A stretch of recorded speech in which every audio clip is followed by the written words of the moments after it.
Talofa lava o le whaopoponga o tātou telefon me Sāmoa usi mai e le whaofonga.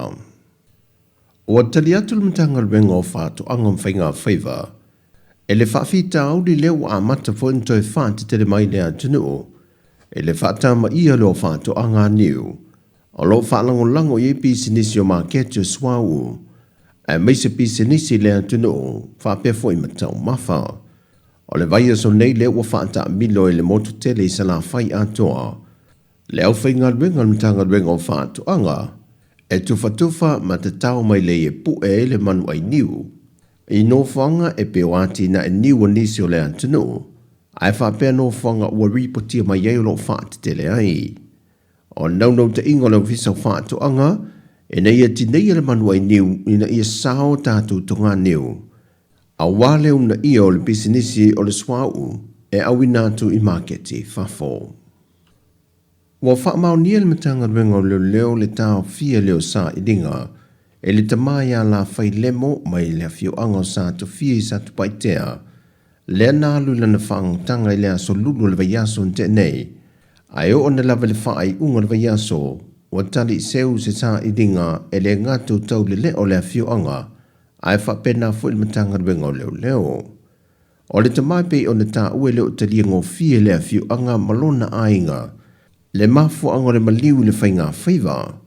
O le tamai ia la whai, wai longa lea fiu anga i pe o no lātu whai, loa se suia lea fiu anga i terfou. O se tamai wai loa uma lea fiu anga le lei o le whangota, mai o le tangata lava o le ngata i whale. E ui lava idea, wo lātu te tonu whaatasi, mo o le mata opu le sa i lingo le tamaya la whai le mo, i le tūlanga o le maliu.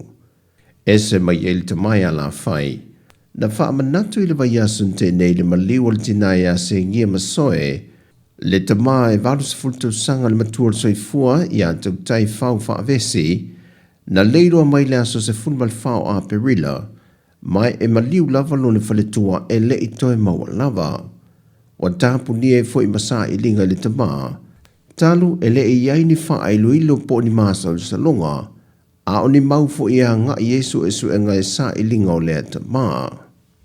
O loi Sāmoa niso tau ainga o le ta maa i a tau tai, e whamanatu i whaatasi to e sao ningo le tinaya se ngia, le soi fuanga au ona ma le tau tua o le ta maa i a tau tai whau, ai wei lunga fo e upeng te wha i langi, wha maa whananga ma wha mai senga, mo le whanau ma le ainga lo to whano noa.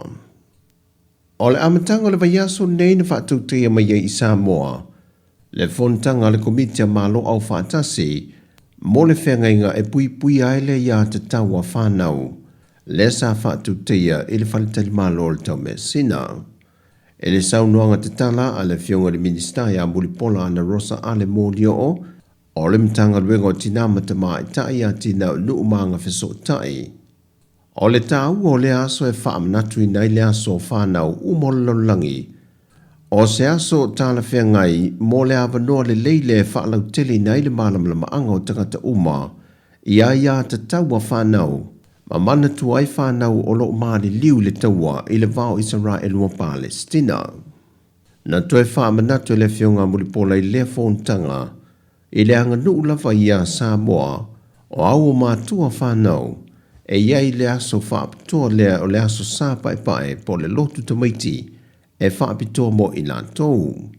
Peitai o lo iai pele manatu il to tele, ia nā o le whaalonga mo si tai whanau, ai aua lava ne ila ngono so lātou leo e tali atuai mo se whaatu nunga. Te tonu le whionga le minister, e whaofinga tā tele i ni suinga i mafu whau manatu wa maasane o tātou tangata mali tātou anga nuu, e pe ona sasa wai le whaasino manga o lo tātou la vaso i whonga whaasa moa. E manatu le whionga le tamaita e minister, e tāua tele le whaalongo malangona e tangata māte tua o leo whanau, o le whaamoe moe maualunga i nei e mawhai whanau na a wai le whontanga, ia whaata i tai le maua le avanoa e te tāla mai ai o lātou manatu mo lātou langona, pe wha leo foi mo le mālama lapmau mātua. E wha maunga o le 40% o le whaita wao whae o tangata Sāmoa, e wha sino lea i whanau. Na sainia Sāmoa le whengenga moa ia te tau o tamaiti ma whanau le awhiv se lauiva se football wha. Talo mai lea teimi, o loo tamo whaipea le malo ia mau e whanau uma leo langa manuia ma manu pui puia, mai isa wanga ma tūlanga o leola le tango lima, e pei ona pui puia i lalo whainga whaavaya le matanga wenga. E le whaamana tui nai o le fitus fulmane lima tausanga o le aloa ia le larulangi ato le whaata weino ai a te tau o tangata soifua uma i le tausanga le nei. Wa whaailoa aloa ia i Sāmoa ana tau mawhainga, e sanga wha le leia i lulu whale atu ia o onga, o whana uma e iaia a fianga tu mau le soifua, ma ia mata i tuina le leile o ngatasi o tātou whainga whaavae, e le tausia le leile ma le pui pui o whanau, ma ia ingo le whianga inga, ma pāsia i whainga whaavae. E tau le lea e toa whale Sāmoa lie le mata opu o whala au whaasai na mai la fiu anga vai moso i le masino a perilo le tausanga le nei. O polo ina i el whaamasinonga le tu inatu loa tusi sai i le isi to lua i la tau i e toa wha. E a fua le polo inga le fionga le whaamasino, i le a wai atu leo i la uai e le aso na atofa ina, e toi vala a waila la tau mata opo. O se tasi le to lua le na a wai a via whaamatala e Sarah, na talo sanga le lo ia li tua leo lo tu la i mo ia, e toi whaaui umai tua mō liango lo whaasanga ia a via, ona o le lava o whaamau maunga ma maua le mtanga luenga o leo, e whaamau tu wai suenga. Peitai o leisia li ia leo lua i tu mua, e lua mō lianga o toi ave ese mai mō lianga na whaasanga ia ante ia, e au fia ese me whaitina i whaongai neu laile aisa, ma le maua le ia te ia o ni meto tino sāsā i lia mai ninga o inga. Watalia le le whaamasinonga le tālu sanga e toi whaauia i tua mōrianga na whaasanga ia a via, ma whaalea o ngā ina. Ai mō leo lua i tū mua, wa suia lana tali te e lona i o ina leo na mōrianga i tōru o lo tutoe, e au fielo na umia leo whala au whaasaina o le aisa, ma whatu marijuana.